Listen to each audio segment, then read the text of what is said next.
Usumbut Menteri Rangba ubakmi ia katanat kampo iyeng ubak Presiden Tinsong ulah kentaj bakan don kenu ke jingtohkit halor ke jingkynnoh badang syen jong ka sengking atyar balasyak KNBI kah Neutrap National Liberation Council HNLC ba usumbut Menteri Rangba ubakmi ia ka kampen roisor ubak Sniawbhalang Dhar udon keti hak babei tingkaya kini keseng hak por bo udang longkum menteri hak sarkar barim balaya lam da ka Kongres.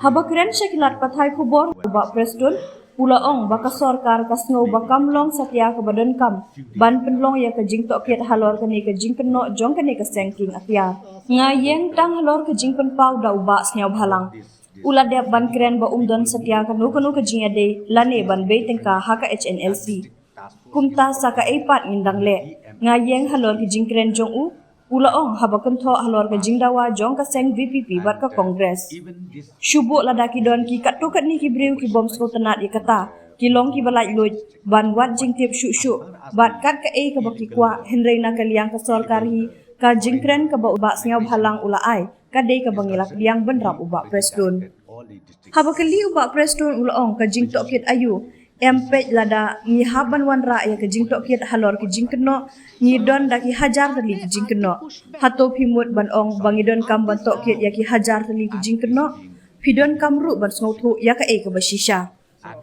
See, I stand by the statement made by him only. I think he has already given the statement that I have no such link or no such payment made. So what else we can do?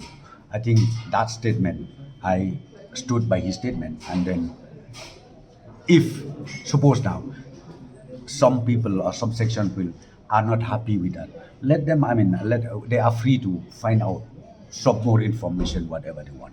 But as far as government is concerned, yes, that statement he has given is accepted. What inquiry? Inquiry into the allegations. No. See, if we have to bring in inquiry to the allegations, we have thousands of allegations. Are you trying to say that we need to have inquiry to all thousands allegations? So you need to understand that ground reality also.